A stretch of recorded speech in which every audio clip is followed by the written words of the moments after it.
Everything you think you know about building a home is a lie told to you by people who profit from your dependence. Right now, somewhere in the American wilderness, there are log cabins still standing that were built before the United States existed as a nation, raised without a single nail, without concrete, without a hardware store within 500 miles, and without power tools of any kind. These are not ruins. They are not museum pieces behind velvet ropes. They are standing structures, still tight at the corners, still shedding rain, still holding heat against the cold in ways that would embarrass the average modern contractor. And they have outlasted every single home built on your street. So ask yourself one question. What did those men know that we have spent 2 centuries being told to forget? Picture this. It is the late autumn of 1834, somewhere along the banks of the Snake River in what is now Idaho. A group of frontiersmen, cold, exhausted, running low on provisions, need shelter before the mountain winter closes its fist around them.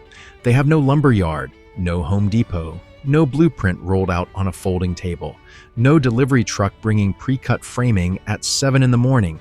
What they have is a forest, a creek bed full of stone, a single axe, and knowledge so deep and complete it lived in the muscles of their hands rather than in any manual or certification course. Within days, they have walls, a roof, a fireplace drawing clean smoke up through a stone chimney that costs nothing except time and effort, a structure that will stand in some form for the next 2 centuries. These men did not consider themselves remarkable. They were doing what any man with that knowledge could do. That is exactly the point. Now compare that to today. You want to build even a basic structure on your own land, and the system buries you in permits, inspections, zoning hearings, approved material lists, licensed contractors, and liability waivers. And when you finally cut through all of that red tape and build the thing, what you get is a frame of chemically treated 2x4s, insulated with fiberglass that loses up to half its rated R value the moment it gets slightly damp, wrapped in synthetic house wrap, covered in engineered wood siding that starts delaminating inside of 15 years. Meanwhile, the Nothnago Log House in Gibbstown, New Jersey, built by Finnish settlers around 1638, is still standing, nearly 400 years old, held together with wooden pegs, and it has not asked a single building inspector for permission to keep existing. Before we go any further, I want to ask you something directly. Have you ever stood inside an old log structure, a barn, a cabin, an old trapper's shack, and felt something in the walls that modern buildings simply do not have? That sense of permanence of a thing that genuinely means business? Drop that in the comments right now, because what you are about to discover will fundamentally change how you see construction, shelter, and the knowledge that was stripped out of American life, one industrial shortcut at a time. Here is where the modern failure begins. Walk into a home improvement warehouse today and try to buy what you need to build a real structure. You will find 2x4s, not solid timber, but thin framing lumber, often cut from trees that were only 20 years old when they were harvested, their growth rings so wide and soft they practically compress under your thumbnail. You will find Portland cement, synthetic caulk, composite roofing shingles rated for 25 years but failing at 15, metal fasteners that conduct cold directly through your walls, and insulation products manufactured with chemical binders that off-gas formaldehyde into your living space. The total material cost for a modest home in this system now runs between $100 and $150 per square foot. The tools required run into thousands more. The contractors add another layer on top of that. The frontier cabin had none of this. The frontier cabin had trees, stone, clay, dried moss, animal hair, and human skill. That is the complete inventory. And the structure it produced resisted fire, regulated temperature without a furnace, required no significant maintenance for decades, and in the best documented examples has been standing for nearly 4 centuries. The comparison is not even close. Now, here is the part that should make you genuinely angry. The knowledge required to build that cabin was not lost accidentally.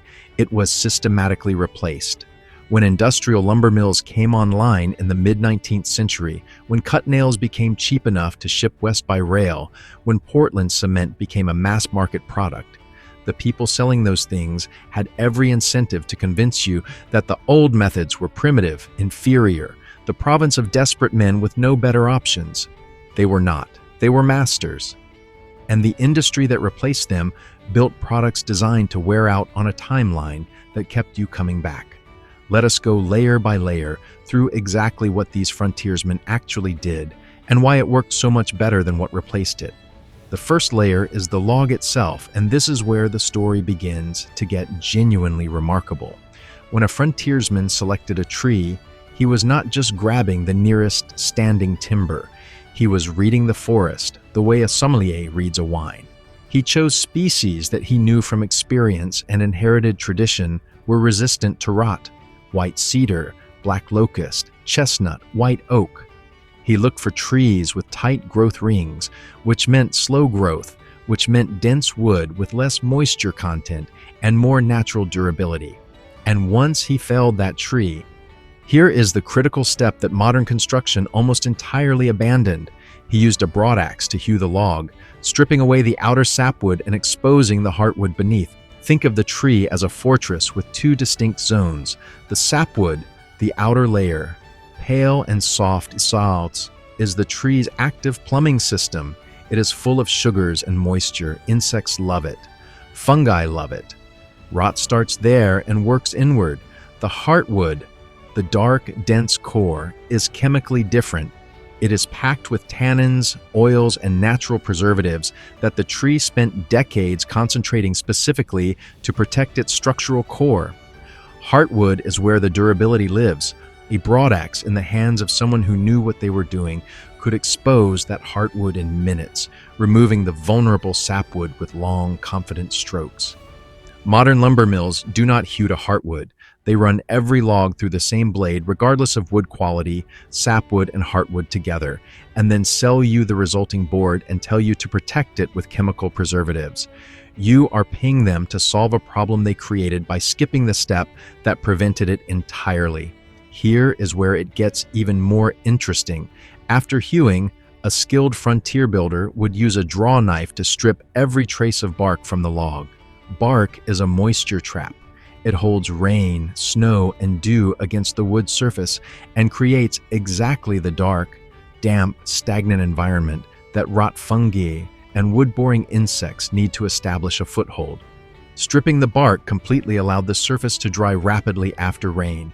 It accelerated the natural seasoning process, and it left a smooth, slightly burnished surface that shed water rather than absorbing it.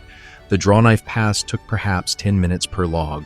The rot resistance it provided extended the life of the structure by decades. No modern construction product sold today provides that function as efficiently as simply removing the bark and letting the wood breathe the way it was designed to. Now we arrive at the corner, and this is where frontier engineering stopped being merely practical and became genuinely brilliant. The corner notch is the joint where two perpendicular log walls meet, and its design determines whether your cabin stands for 20 years or 200. The most widely used technique among experienced builders was the saddle notch, a curved, bowl-shaped cut in the bottom of each upper log that cupped over the rounded top of the log below it. Here is what made this design so elegant. The cup shape faced downward. Any rainwater that landed on the notch ran outward to the exterior face of the wall, rather than pooling inside the joint. The joint was entirely self-draining. And as the logs compressed under their own weight over years and decades, the saddle deepened and the fit tightened. The structure literally improved with age. It was engineered, without a single engineering degree in sight, to get stronger over time. The more advanced version was the full dovetail notch, a trapezoidal cut where the wide end of the wedge faced inward toward the wall. This joint could not be pulled apart from the outside. The physics of it meant that the more force applied to the wall, from wind load, snow accumulation, or ground movement, the more tightly the interlocking taper locked itself into position. Germanic and Swiss immigrant craftsmen were particularly celebrated for this technique across the American frontier, and their cabins showed it in every way that mattered. A dovetail notched cabin built with properly selected and hewn timber required 0 fasteners of any kind, not fewer fasteners, 0. The geometry of the cut held the entire structure together through nothing but compression and interlocking form. If you are finding this as remarkable as I did when I first dug into it, hit that like button right now, because we are just getting to the part where the materials themselves become a story that almost nobody tells anymore. When the walls were up, and the gaps between logs, called chinks, were sealed in a 3-stage process that represented centuries of accumulated knowledge about moisture management and thermal performance. Stage 1 was rigid blocking. Slabs of wood, thin flat stones, or even dried corn cobs pressed tightly into the gap to eliminate the large void and give the softer materials something to grip. Stage 2 was soft insulation. Dried moss, oakum, twisted straw, or carded animal wool packed densely over and around the blocking to fill every remaining cavity. And Stage 3 was daubing. A wet mixture troweled carefully onto both the interior and exterior faces of the chinking as a durable, weatherproof finish coat. Here is where the chemistry becomes genuinely remarkable. The traditional daubing recipe was roughly 1/3 clay, 1/3 coarse sand, and 1/3 lime, with animal hair worked throughout the mixture.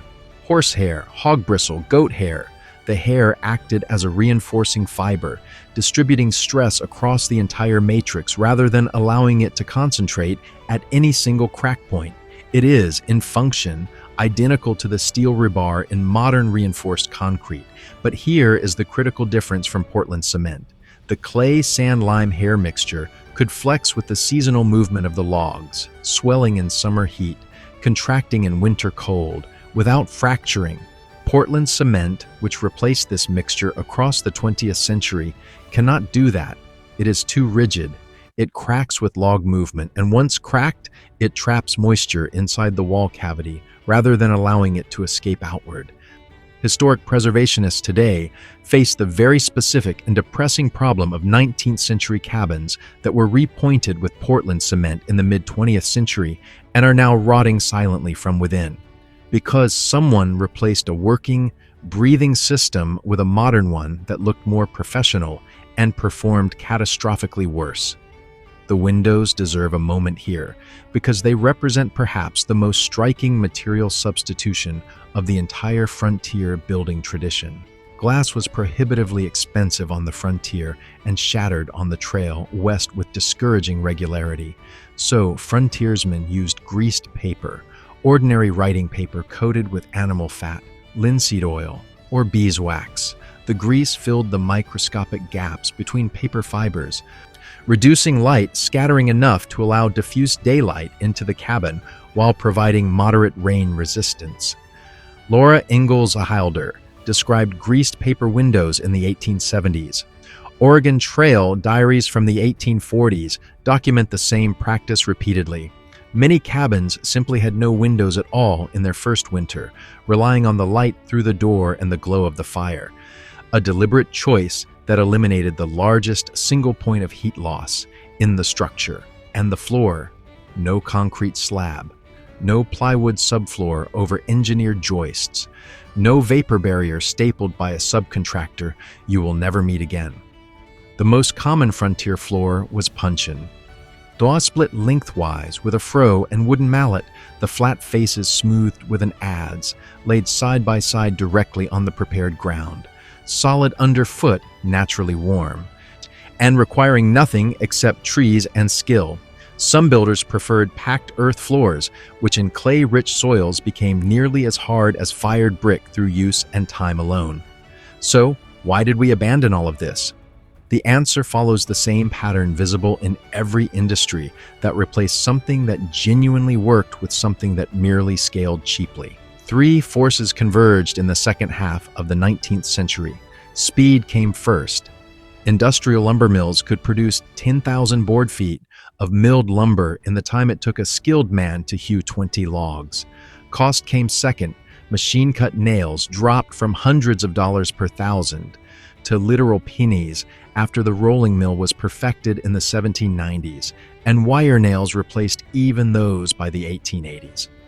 And the railroad came third. It made cheap, mass-produced materials available simultaneously across the entire continent, collapsing the geographic advantage that traditional builders had always held. The old methods were not defeated on merit, they were undercut on economics. And the true cost of that trade, structures that decay in decades rather than centuries, insulation that collapses when damp, framing lumber that burns through in 20 minutes, was transferred silently onto every person who has ever lived inside one of those buildings. The knowledge did not die entirely. It retreated. Dick Prenica built a complete hand-tool log cabin at Twin Lakes, Alaska in 1968. Saddle notches, moss insulation, stone fireplace, up wooden hinges and door latches he carved himself, and then lived in it for 30 years without electricity or running water. He filmed the entire construction process, and that footage became the PBS documentary Alone in the Wilderness. Every single technique he used was the same technique documented in frontier journals a century and a half earlier. The knowledge survived because the logic of it was simply inescapable. You cannot improve on a joint that tightens with age. You cannot improve on a wall that absorbs heat during the day and releases it slowly through the night. You cannot improve on a material that has spent 3 decades growing its own rot resistance deep inside its heartwood. Nature already solved these problems. The frontiersmen understood how to use that solution. The industry that replaced them needed you not to. So, what can you actually do with this today? 3 levels. Start wherever you are. The first level is observation. Next time you encounter an old log structure, and they are far more common than you think, in rural areas, state parks, and living history sites, look at the corners. If you see dovetail or saddle notches, you are looking at a structure built to outlast you and everyone you know. Look at the chinking. If it is clay-based and showing fine surface cracks from a century of seasonal movement, it is doing its job exactly as designed. If it is gray, smooth, and rigid, someone replaced the original mix with Portland cement and quietly created a rot problem that will take another generation to fully reveal itself. Understanding what you are looking at costs nothing and is the foundation of everything else. The second level is practice. If you have access to any land with trees, a woodlot, a rural property, even a large yard with mature timber, you can begin learning these skills right now. Source a quality felling axe and a draw knife. Find a felled tree and practice hewing to a chalk line, stripping bark cleanly with the draw knife. Cut a saddle notch into 2 short log sections and fit them together until the upper log sits level and solid without rocking or shimming. None of this requires a permit. None of it requires a licensed contractor standing over your shoulder.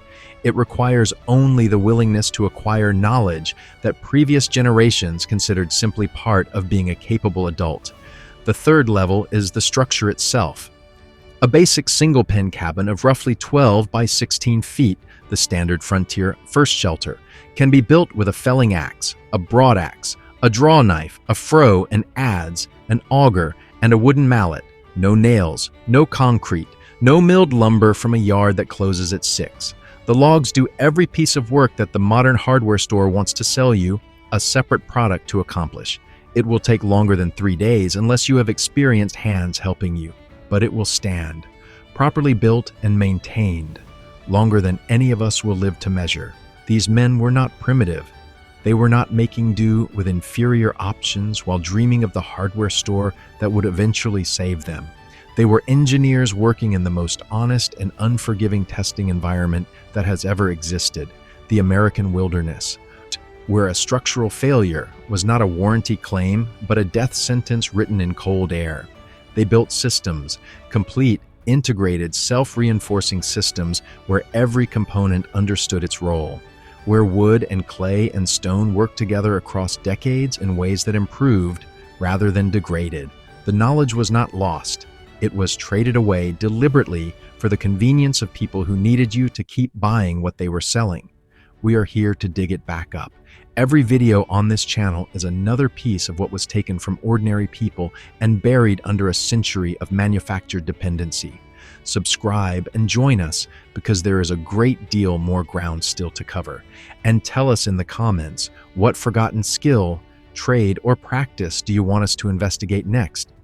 The answer might surprise you more than this one did.